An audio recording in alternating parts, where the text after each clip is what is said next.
Welcome to the Sci-Fi Continuum. I'm Stan, your narrator. Make sure you subscribe to our channel for more stories. If there is one thing Captain Hans Rodal learned after 20 years of hauling freight across the stars, it is that cargo does not usually ask for a glass of water. It also does not usually have a heartbeat that sounds like a frantic drum solo coming from inside a crate of ceremonial minerals. Hans stood in the cargo hold of the Lucky Penny, a ship that had seen better decades. He held a heavy magnetic wrench in his hand. He stared at a crate that definitely should have been silent. The Lucky Penny was a temple of white panels and cold LED strips. It looked like the inside of a high-end refrigerator, which was exactly how Hans liked it. It was clean, it was predictable, and it was empty of people other than himself. "I know you're in there," Hans rumbled. His voice was like gravel being poured into a bucket. "And if you're a giant space rat, I'm going to be very disappointed when I have to use this wrench." The lid of the crate didn't just open. It exploded upward as a pair of slender, sapphire blue hands shoved it aside. A head popped out. Hans blinked.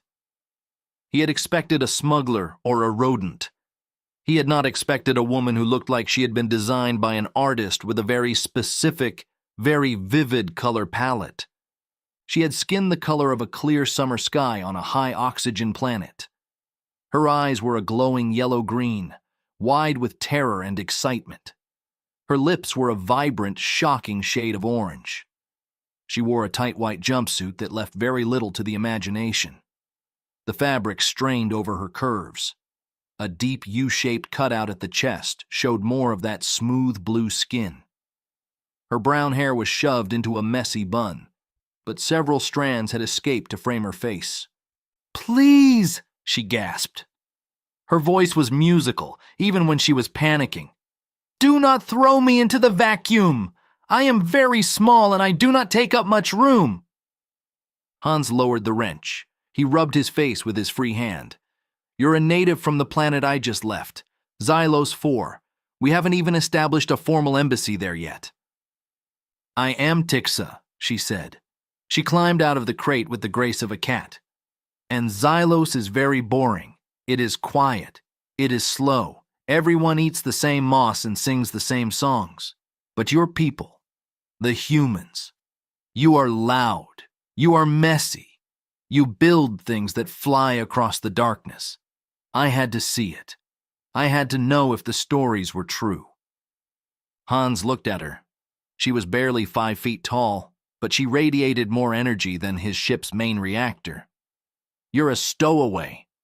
Do you know what the Interstellar Customs Board does to stowaways from protected worlds? They'll find me into the next century. They'll put you in a glass box and send you home in a cage." Tixa's orange lips trembled. "Nope. They cannot do that. I will not go back to the moss." She stepped toward him. Hans was a big man. He was tall, broad-shouldered, and had a jawline that could probably deflect laser fire. He practiced a certain level of stoicism, but Tixa didn't seem to care about his personal space. She walked right up to him and placed her blue hands on his chest. "You are so solid," she whispered. Her yellow eyes scanned his face with pure adoration. "The transmission said humans were strong. They said you are the masters of the stars. You are Captain Jax, yes?" "My name is Hans," he corrected her. He tried to step back, but his heel caught on a floor hatch. "Captain Hans," she repeated, the name sounding like a song. "You are powerful. You have a ship. Please, take me with you. Show me the human worlds. I want to see the neon cities. I want to taste the food that is not moss." "Nope," Hans said, his voice a bit higher than usual. "I'm turning this ship around. We're going back to Xylos." "If you go back, they will punish me," Tixa said. She didn't look sad. She looked determined. She dropped to her knees on the floor, but she didn't just kneel. She began to crawl toward him on all fours, her movements playful and rhythmic. The white jumpsuit pulled tight across her hips. "I will be a very good passenger. I will help you. I will clean. I will..." What is the word? I will entertain you. Hans looked down at her. She was looking up at him from the floor, her back arched, her yellow eyes glowing in the cool white light of the hold. The stark and sterile look of his ship suddenly felt very different with a blue alien woman crawling across the deck plates. The floor is very cold, Tixa noted, her orange lips curling into a grin. Is your room warmer, Captain? Hans felt a bead of sweat roll down his neck. He was a practical man. He was a rough man, but he wasn't made of stone. Look, Tixa, this is a cargo ship. It's not a cruise liner. I have one bed and a very limited supply of coffee. I like beds, she said. She stood up and did not stop until she was inches away from him again. She leaned in, her orange lips inches from his ear. And I would like to see how a human captain sleeps. By the second night, Tixa had claimed his bed entirely, leaving Hans to sleep in the pilot's chair. The next 3 days were the most stressful of Hans's life. He didn't turn the ship around. He told himself it was because the fuel cost was too high. He told himself it was because the port authorities on Xylos would probably impound his ship for cultural theft. But the truth was that every time he looked at Tixa, he felt a spark of something he hadn't felt in years. She was everywhere. She spent hours in the galley, fascinated by the food processor. She accidentally created a mountain of protein pasta because she liked the way the machine chirped. She spent hours in the cockpit staring at the star charts. Why are the stars different colors? She asked one afternoon. She was draped over the co-pilot's chair, her legs dangling over the armrest. Temperature, Hans said. He was trying to focus on a long-range scan. Blue is hot, red is cool. What about humans? She asked. She hopped out of the chair and stood behind him. She began to massage his shoulders. Her fingers were strong and surprisingly warm. Are you hot or cool, Hans? Hans cleared his throat.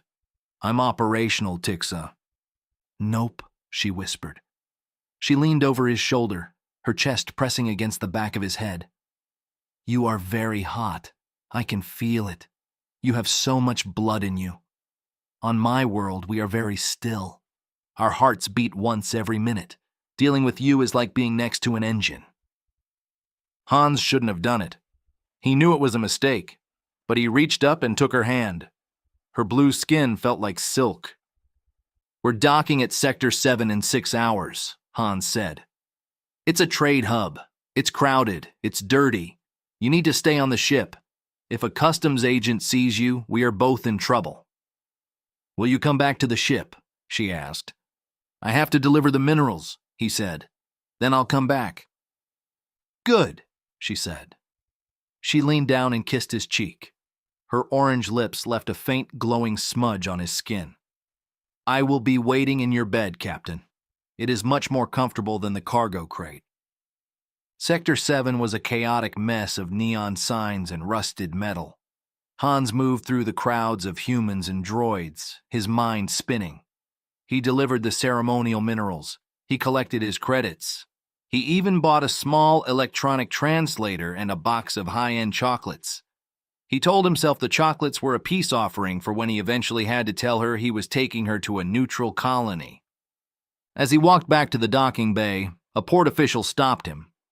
The man was thin, wearing a gray uniform that was 3 sizes too large. Rodal, captain of the Lucky Penny? The official asked. Hans stiffened. That's me. We picked up a weird biosignature on your approach, the official said, squinting at a tablet. Non-human. Non-registered.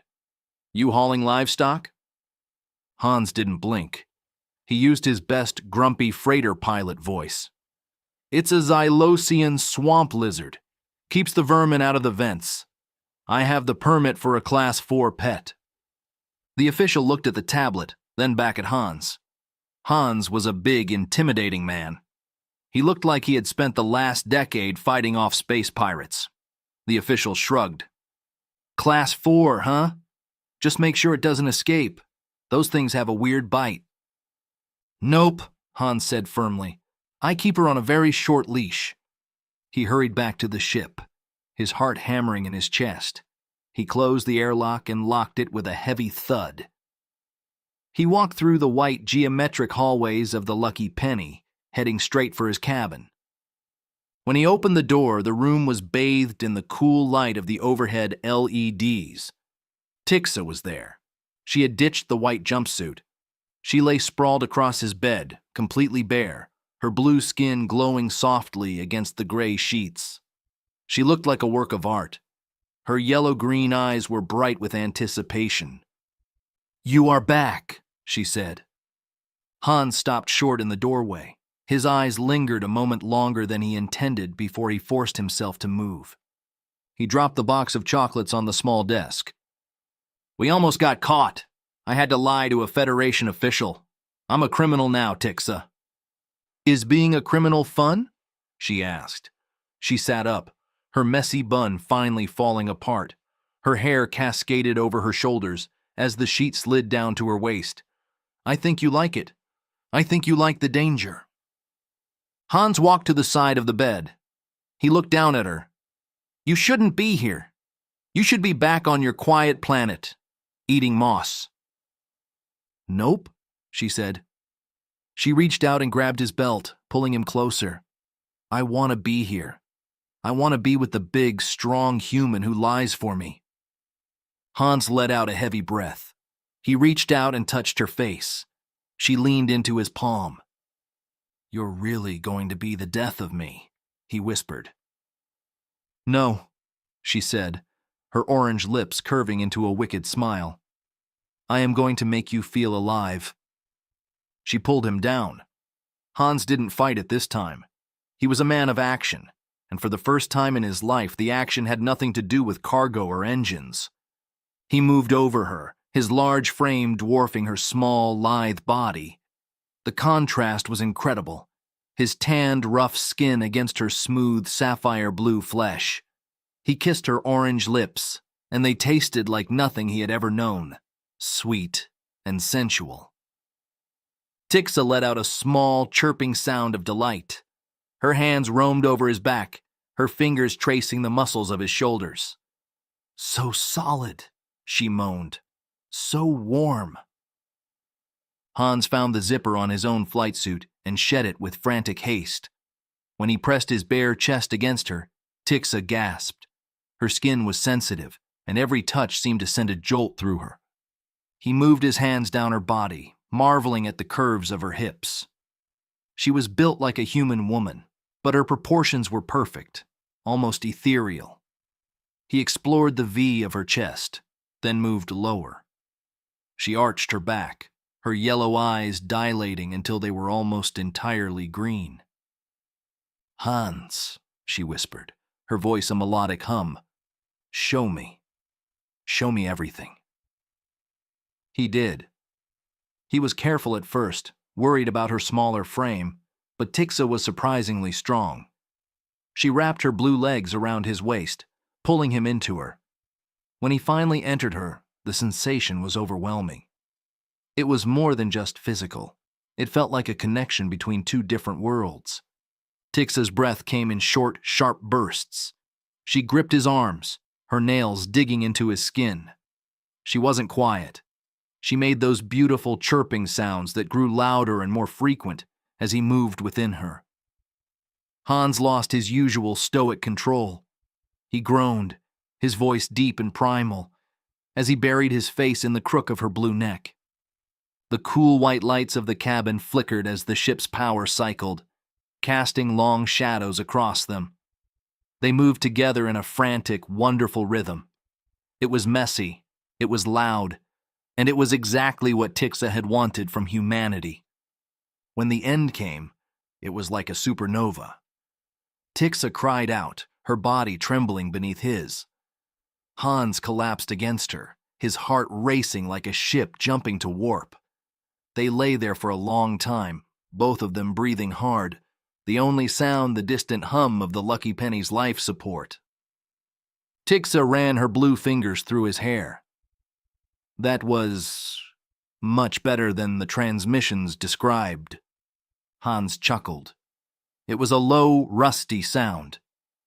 The transmissions are usually censored, Tixa. Humanity is amazing, she sighed, snuggling into his chest. I am never going back. The weeks turned into months. The Lucky Penny became a well-known sight in the fringe systems. Captain Hans Rodal was still a gruff, practical man, but he seemed younger. He smiled more, and he was never seen without his assistant. Tixa became an expert at blending in. Hans bought her a series of oversized hoodies and high-waisted pants that hid her blue skin from a distance. She wore a wide-brimmed hat to cover her hair and eyes. To most people, she just looked like a small, eccentric human girl. It didn't fool everyone. One evening on a crowded station concourse, a curious dockworker stared a little too long at her glowing eyes. Hans stepped between them without a word, his broad shoulders blocking the view. The man muttered something and moved along. Tixa tugged on Hans's sleeve as they walked back toward the Lucky Penny. "You're always so protective," she said, her orange lips curling into a grin. "It's very masculine." Hans snorted. "I was being practical." "Nope," she said, slipping her hand into his. "You were being heroic." Hans pretended not to hear that part. They stepped through the airlock together, the familiar white panels of the Lucky Penny glowing under the cold LEDs. The ship was still clean, geometric, and sterile. It still looked like the inside of a very expensive refrigerator. But when the engines hummed to life and Tixa started teaching the navigation computer how to sing a Xylosian folk song, it didn't feel like a refrigerator anymore. It felt like a home. Expanded and exclusive Sci-Fi Continuum stories are available as ebooks. Links in the description.